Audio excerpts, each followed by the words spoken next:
Olá, pessoal. Senhor Jesus abençoe você que está vendo esse vídeo aqui. Muito obrigado, tá bem?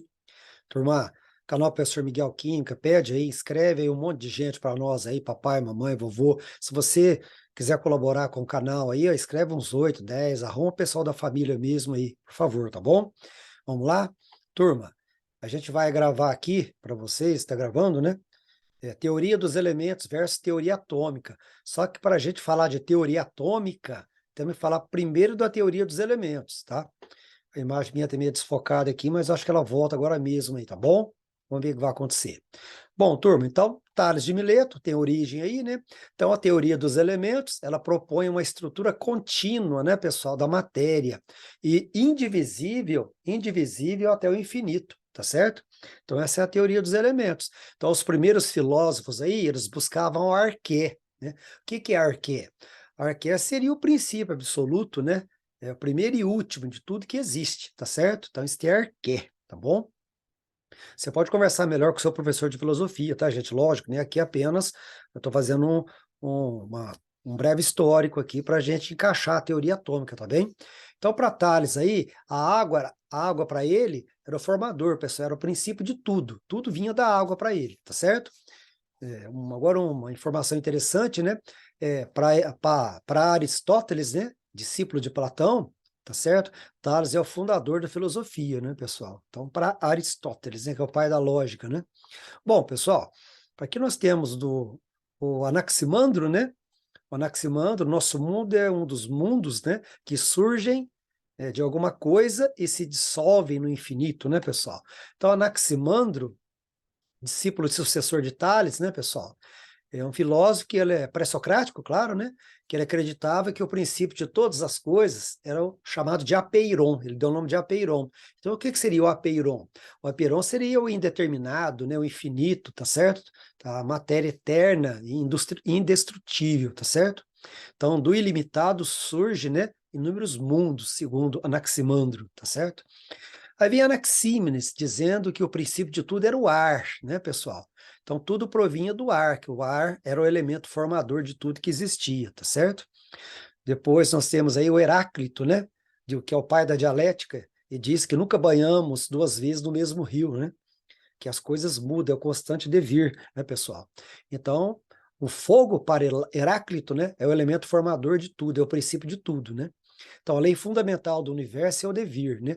Que são as contínuas transformações. Tudo flui, nada é permanente segundo ele. Tudo bem? Bom, agora aqui tem um exercício. Eu não vou ler o exercício inteiro, pessoal, mas você pode pausar o vídeo e resolver, tá? Então, os exercícios aqui, para o vídeo não ficar muito grande, né? Você pode pausar e resolve o exercício, tá certo? Então, aqui fala sobre que ninguém se banha duas vezes no mesmo rio, né? Para os que entram nos mesmos rios, né, correm outras e novas águas, né? Aí fala, Heráclito propõe um caminho para o conhecimento, né, oposto, né, à concepção de Parmênides. Então, na metáfora citada, o filósofo aponta para uma realidade, né, em constante transformação. E aí? Mobilista, né, definido pela mudança e o constante devir. Então, como eu disse, pessoal, esse aqui eu ainda fiz com mais calma, mas depois, mas os outros aí você pode pausar, senão a gente vai gastar muito tempo aqui. E Parmênides? Parmênides, ao contrário de Heráclito, né, ele diz o quê? Que as mudanças são ilusórias, que não tem nada de mudança, o negócio é meio permanente, né? Então, a única coisa eterna é o ser, segundo ele. Então, ele defendia, né, pessoal, a filosofia como o caminho da razão, né, da essência, né? Da essência para a compreensão da realidade, né? Tá certo? E não do caminho da aparência enganosa, segundo ele, né? Tá bom? Então aqui tem um exercício referente, né? A Parmênides, tá certo? E aí, beleza? Tá bom? Deixa eu ver se eu acho,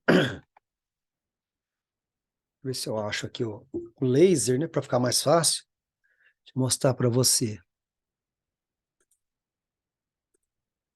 Beleza, vamos lá. Bom, pessoal, então nós temos aí o nosso querido amigo Pitágoras, né? Com o teorema de Pitágoras, tá certo? Eduquem as crianças para que não seja necessário punir os adultos, né? Então, Pitágoras, pessoal, para ele é um número, né? Então, Pitágoras de Samos, né? Então, a essência dos seres para ele, né, teria uma estrutura matemática, né? Então, ele aponta os números, né, como um princípio é o ordenador de todos os seres da natureza, tá bem? Segundo ele, quem conhece o número, conhece tudo, né? Tá certo?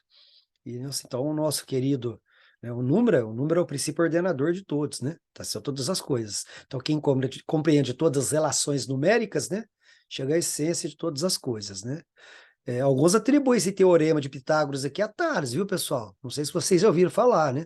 Deixa essa discussão filosófica aí com os filósofos, né? Beleza? Então, vamos lá, né? Então, nós temos os catetos, né? Os catetos, a hipotenusa, né?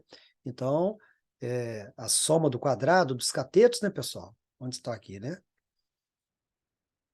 O quadrado dos catetos é igual à hipotenusa, não é isso? Bora? Vamos entrar em detalhe aqui, né? Aí, pessoal, então a filosofia, isso é interessante, vamos fazer um comentário desse? A filosofia é grega, né, pessoal? A palavra filosofia, né? Então, quer dizer, filosofia, né, pessoal?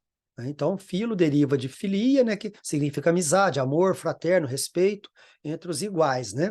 Sofia quer dizer sabedoria, e dela vem a palavra sophos, né, sábio, né? Então, a filosofia significa, portanto, né, uma amizade, né, pela sabedoria, amor e respeito pelo saber. Então, o filósofo, né, pessoal, que ama a sabedoria, tem amizade pelo saber, deseja saber. Assim, a filosofia indica um estado de espírito, o da pessoa que ama, né, isto é, deseja o conhecimento, o estima e procura e o respeita, né, pessoal? Então, está aqui no texto, a filósofa Marilena Chauí define o sentido da palavra filosofia criada por Pitágoras,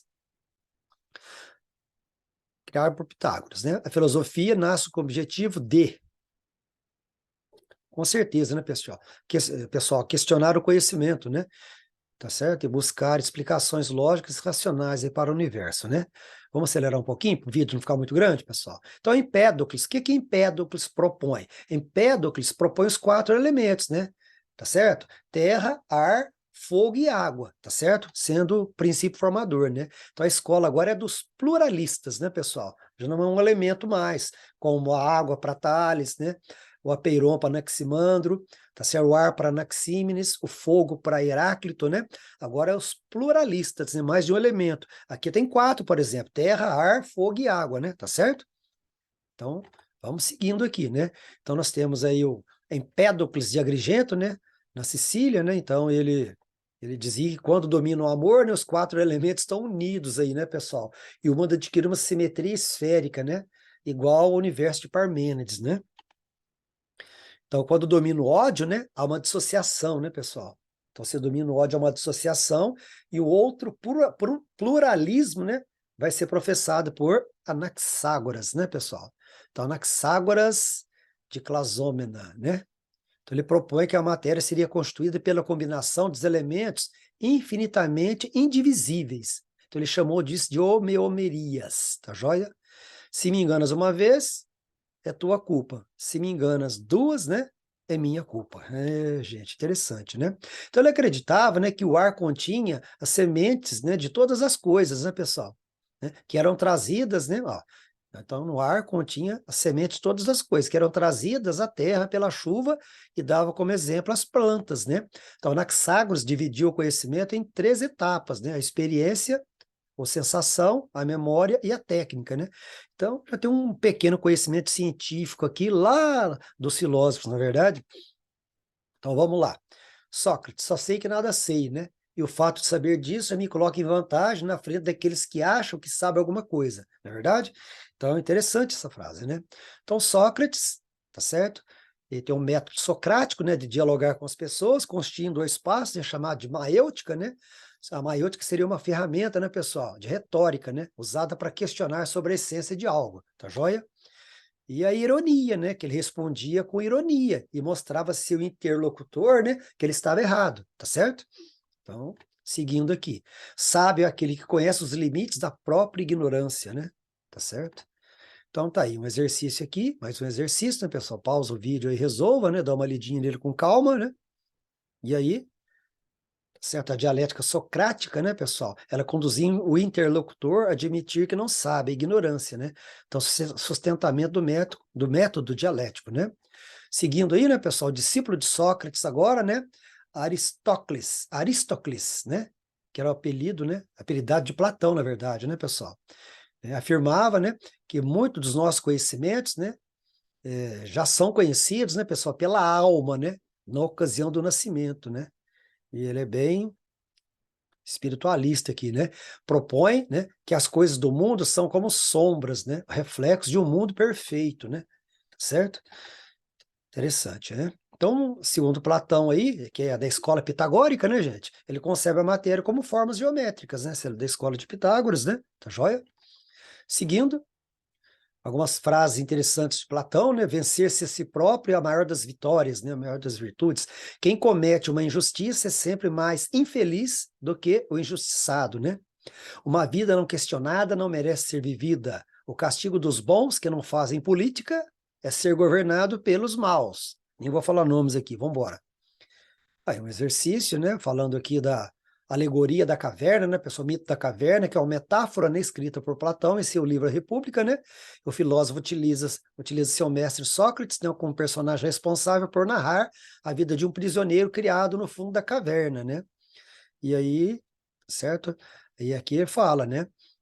O dia que esse prisioneiro liberta-se das correntes que o aprisiona, percorre o caminho da saída da caverna, né? Ele contempla o mundo real, fora da caverna, e descobre que tudo o que vivia era falso, né? Acreditava ser verdade, né? Não passava de sombras projetadas no fundo da caverna. Então, essa metáfora aí cumpre o sentido didático, né? Para ensinar o quê? O verdadeiro conhecimento surge da libertação das correntes, dos preconceitos, das opiniões, né, pessoal? Tá joia? Bora? Aí um outro exercício, também dá uma pausa aí, senão fica muito grande, né? Para Platão, né? Que havia de verdadeiro em Parmênides, né? Era que o objeto do conhecimento é um objeto de razão e não de sensação, né? Então, a respeito, né? Um aspecto essencial da doutrina das ideias de Platão é essa, né, pessoal? Afirmando que a razão é capaz de gerar conhecimento, mas a sensação não, né? Que é o ponto central das ideias de Platão aí, né? É que a razão gera conhecimento verdadeiro, né, pessoal? Desculpa aí, vamos lá. Aristóteles agora, né? Sou amigo de Platão, mas sou amigo da verdade, né? O ignorante afirma, o sábio duvida, o sensato reflete. Bom, então, discípulo de Platão, como eu já falei, né, ele dedica às ciências naturais, diferente de Platão, que era matemática, né? E propõe a interqualidade entre os quatro elementos de Empédocles, né? Terra, ar, fogo e água. Então, Aristóteles propõe interqualidades, né? Quente, seco, úmido e frio, tá joia? Prosseguindo. E para Platão, né, pessoal, o real é o ilusório, né? E já para Aristóteles, né, é o contrário, né? Tá certo? Um outro exercício aqui agora, né, pessoal? Um exercício. Aristóteles afirma que o homem é um animal político dotado de logos, né? Assim é incorreto dizer que os seres humanos podem vir facilmente afastados da vida social, né? Então tá incorreto, né? Outro, vamos lá?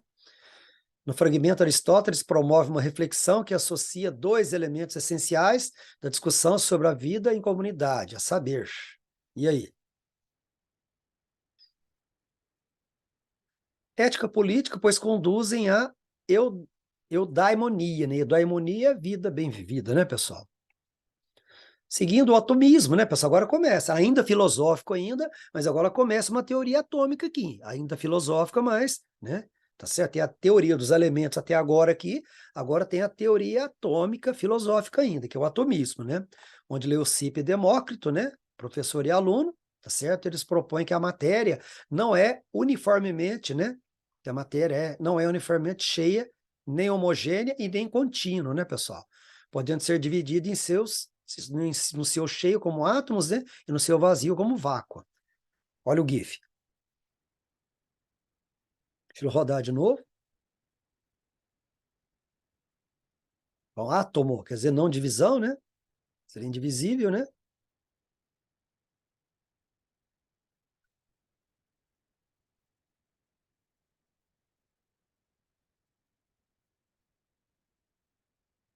Lá, segundo Leucipo, né?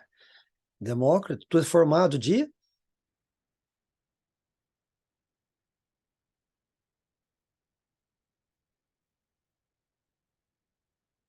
átomo e vácuo.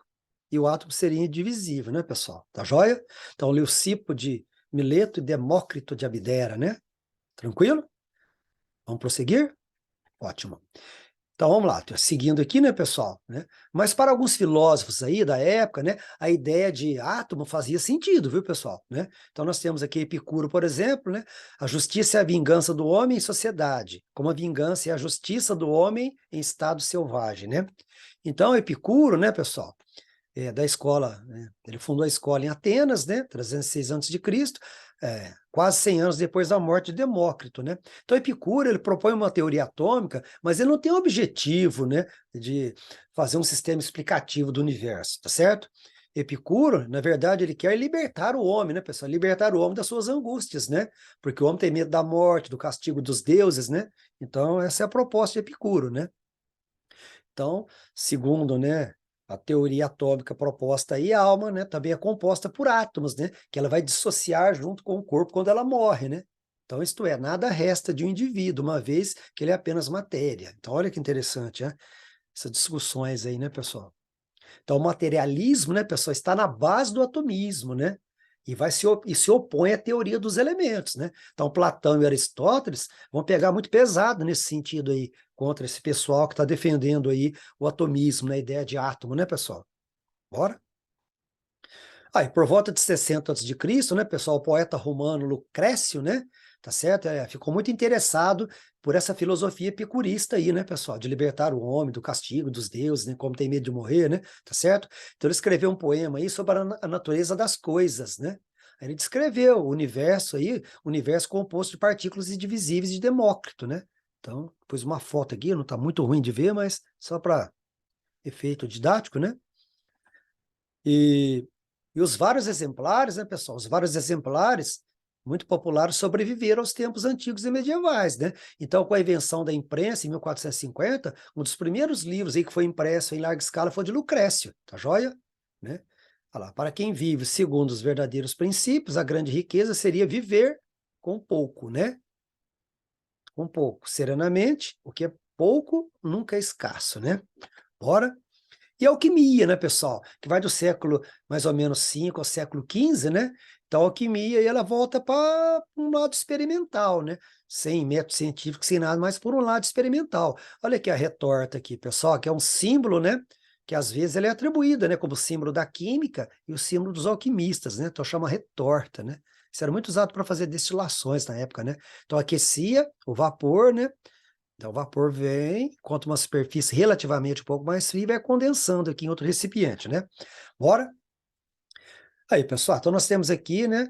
É necessário que ao menos uma vez na vida você duvide tanto quanto possível de todas as coisas, né? Então, nós temos aqui o René Descartes, né? O René Descartes, como é que lê isso aqui, né? Não me preocupei em ver a pronúncia disso. Vamos falar René Descartes mesmo. Se tiver errado aí, alguém corrige aí, tá bom? Então aí, pessoal, uma das frases famosas dele, né? Como é que faz? Eu penso, logo existo, né? A gente pensa que isso aqui é de outros filósofos, né? Então tá aí, ó. Ele desenvolveu um método, né, filosófico baseado na dúvida, né, pessoal? Ó, tá vendo? Para encontrar uma certeza na qual possa fundamentar o conhecimento seguro. Essa certeza fundamental de Descartes, né, é chamada de cogito, né? E a sua formulação principal diz, né? E aí? A famosa frase dele, né? Penso, logo existo, né? Penso, logo existo. Tá joia? Bom, aí nós temos aqui o Pierre Gassendi, né, pessoal, que teve acesso ao poema de Lucrécio, né, e tornou-se um epicurista convicto aí, né, e passou a defender mais ainda essa teoria aí das partículas indivisíveis, né, pessoal, tá? E o Gassendi, né, ele rejeitou as ideias de Descartes, né, dando ênfase aí ao método indutivo, né, e aos sentidos, né, como fonte primária de conhecimento, embora ele aceitasse também como matemático aí o raciocínio dedutivo, tá certo? Então, na Idade Média, os alquimistas falando mais, o que que eles queriam, então, né, pessoal? Criar a pedra filosofal, que seria o quê? Um objeto capaz de transformar qualquer metal em ouro, por exemplo, uma transmutação, né? Que isso aí foi conseguido agora, em 1896, né? Tá certo? Agora eu digo, né, pessoal, em relação ao século XV, lá que estavam pesquisando, né? Então, a partir de 1896, com a descoberta da radioatividade, foi possível fazer transmutações, né, transformar um metal em outro, né? Igual Rutherford, por exemplo, ele fez a primeira transmutação, né, bombardeando o nitrogênio com partículas alfa, e assim ele obteve oxigênio e um próton, né? E assim você pode obter outros átomos aí, né? O que mais que os alquimistas queriam? Produzir o elixir da longa vida, né, pessoal? O que é isso? É algo que prolongaria a vida de quem bebesse, né? Esse aqui é o sonho de todos até hoje, né, pessoal? Tá joia? Mas aí os alquimistas aí, nesse ínterim, né, vamos dizer assim, descobriram muita coisa importante, como a pólvora, ácido sulfúrico, né, pessoal? Ácido nítrico, né? Tá? E outros aí, beleza? Então, qualquer coisa, vocês podem entrar no YouTube, no canal aqui do professor Heraldo, meu amigo aqui, meu amigo lá de Mococa, tá certo? Então, obrigado aí, Heraldo, pela força que me deu na filosofia, um pouquinho que eu domino hoje, é graças a você. Obrigado de coração, meu amigo, você sabe que tem uma admiração muito grande por você, tá certo? Então, aí, pessoal, sentimos que toda a satisfação de nossos desejos, advinda do mundo, assemelha-se à esmola que mantém hoje o mendigo vivo, porém prolonga amanhã a sua fome. A resignação, ao contrário, assemelha-se à fortuna herdada, livra o herdeiro para sempre de todas as preocupações. Schopenhauer, e aí? O trecho destaca uma ideia remanescente, né, de uma tradição filosófica ocidental, né, pessoal, segundo a qual a felicidade se mostra indissociavelmente ligada a quê? Então, a resignação, né, pessoal, ela está relacionada com o quê? E aí, pessoal? O que a gente marcaria aqui? Resignar, né, pessoal, é uma aceitação, mas uma aceitação com consciência, né, tá certo? É você ter consciência que você está passando por aquilo, né, e por algum motivo você merece passar, por forças maiores, você não estaria passando também, tem essa lógica também, vamos colocar Aristóteles aí no meio, não é verdade, Heraldo? Tá? Então, e aí? Então, a resignação está relacionada com o quê? Né? Com uma administração de si próprio, né, pessoal? Uma independência interior, né? Tá joia? Tá? Heraldo, aí, ó, essa afirmação aí do Arthurzinho, né? Arthur Schopenhauer, né? É o meu viver, meu querido, tá bom? Se eu tiver errado aqui, Heraldo, você me corrige, você me fala depois, porque eu pedi para você olhar os exercícios, estavam todos corretos, acho que você esqueceu. Ixi, puxei a orelha sua aqui ao vivo, hein? Um abraço, meu querido, muito obrigado, tá? Você que viu o vídeo aqui, pessoal, um abraço, tá? Seu Jesus abençoe, beijo no coração de todos vocês. Valeu, galera. Fui.